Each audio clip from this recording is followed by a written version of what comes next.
Sekretaris Umum PP Muhammadiyah Abdul Muti mengonfirmasi akan mengisi posisi Menteri Pendidikan Dasar dan Menengah dalam Kabinet Pemerintahan Prabowo Gibran. Menyampaikan, memberikan amanah kepada saya untuk memimpin Kementerian Pendidikan Dasar dan Menengah. Sekali lagi saya masih akan banyak mendengar dalam waktu-waktu 1 bulan ini sebelum mengambil keputusan yang strategis yang berkaitan dengan pendidikan nasional, khususnya pendidikan dasar dan menengah.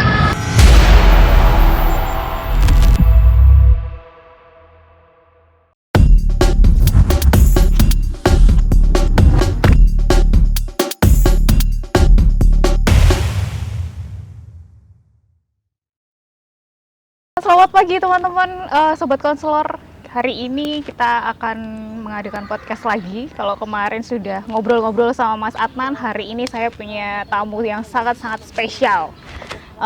Kalau kemarin dari Bapak Presiden kita yang terbaru, Bapak Prabowo, sudah mengumumkan dan sudah melantik beberapa menteri baru. Salah satunya ada Menteri Pendidikan Dasar dan Menengah, Pak Mukti. Nah, hari ini kita mau ngebahas tentang kebijakan barunya. Kalau tidak salah, ada kebijakan di mana akan membuka atau memperbanyak guru bimbingan dan konseling di sekolah. Nah, tapi saya kayaknya nggak seru kalau saya ngebahasnya sendirian. Hari ini saya kedatangan Pak Gudnanto. Nah, ini selaku... Assalamualaikum. Waalaikumsalam. Gimana Mbak, sehat? Alhamdulillah. Pak Gud, bagaimana kabarnya? Seperti yang terlihat. Wah, konselor harus selalu smile. Asik. Nah, ini Pak Gud selaku praktisi, selaku dosen juga di UMK, kemudian ketua lembaga pengembangan dan pendidikan di UMK. Gini Pak, ya itu dengan kabar dari Bapak Menteri tentang kebijakannya akan memperbanyak guru BK. Ini angin baru nih, angin yang sangat-sangat segar untuk kita sebagai pelaku bimbingan dan konseling. Bagaimana Pak, pendapat Bapak? Oke, baik. Harapan saya secara personal ya, personal dulu. Semoga ini tidak hanya sebatas kabar burung saja atau gebrakan di awal. Ingat bahwa satu periode kepemimpinan ini kan kalau tidak adanya reshuffle di tengah perjalanan, berarti ketika ini janji bahwa akan memperbanyak peluang dan memperbanyak lowongan untuk guru BK, itu ya merupakan angin segar secara pribadi bagi saya. Saya senang karena terkait dengan profesi yang saya geluti. Nah, cuman masalahnya mulai kapan itu akan diterapkan. Nah, itu kan nanti kan efeknya kan ke kita. Apakah nanti ketika ini digedok tahun ini, berarti nanti orang-orang pasti seperti awal-awalnya sergu itu, berduyun-duyun ngambil kejurusan bimbingan konseling, tapi setelah selesai, udah selesai periode kepemimpinan ini. Nah, ini yang menjadi kadang-kadang optimis harus kan, wong ndak ada penambahan guru BK pun kan kita sebagai konselor itu kan harus selalu optimis. Tapi harapan saya secara pribadi oleh pejabat yang baru ini, saya secara pribadi saya mengucapkan selamat dulu kepada seluruh pimpinan di jajaran Republik Indonesia ini, terutama Pak Menteri Pendidikan ini yang sekarang sudah dipisah. Dan ini ada kabar angin segarnya adalah guru BK ini akan ditambah banyak. Kalau nggak salah, statement berikutnya adalah untuk pendampingan mengatasi salah satu diantaranya adalah bullying, kekerasan seksual, dan lain sebagainya itu kan. Jadi harapan saya tidak hanya sekedar itu, tapi harapannya adalah karena kementerian ini dipisah, ada pendidikan dasar dan menengah, mengingat di teori perkembangan itu, di pendidikan dasar itu kan merupakan pondasi ya. Kalau pondasinya kokoh, pondasinya kuat, yang itu dibawa oleh didampingi oleh konselor ataupun guru BK, ini kedepannya kan otomatis generasi generasi emas 45 nanti 2045 itu kan pasti akan tercapai, kan begitu. Nah, harapan secara umum saya sebagai warga negara Indonesia ya sangat senang juga karena prihatin sekarang itu dengan sekarang ini viralnya guru nggak berani negur siswa, takut dilaporin.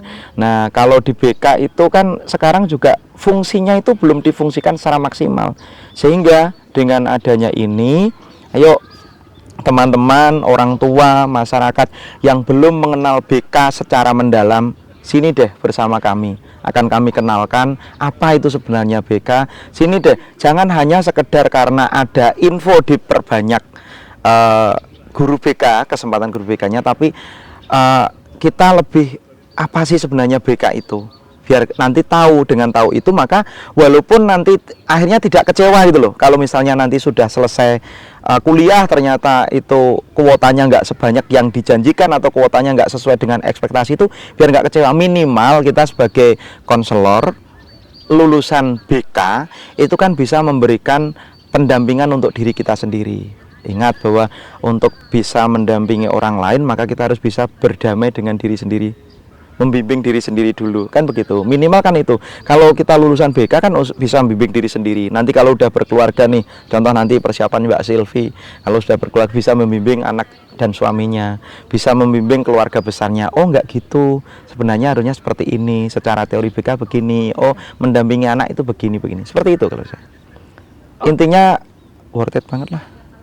Seneng banget lah dengan ini. Ya, jadi ini ya dari Pak Gut sendiri kan sangat menyambut dengan gembira gitu ya Pak, dengan kabar seperti ini. Semoga sih kedepannya memang beneran tidak hanya sekedar angin lalu, tapi bener-bener action, itu aja sih. Beneran fix, kemudian ada tindak lanjutnya, terus nanti juga setelah ini lulusannya juga ada progres yang baik. Maksudnya progres itu ada programnya yang benar-benar sudah tertata dan sudah matang gitu ya Pak. Oke. Langsung aja nih Pak, ada pesan atau ya mungkin ada yang mau disampaikan untuk Bapak Menteri atau buat teman-teman yang ternyata tertarik nih untuk masuk ke BK? Oke, untuk Pak Menteri seperti di awal tadi saya ucapkan selamat ya Pak Menteri. Alhamdulillah Pak Menteri juga basicnya pendidikan.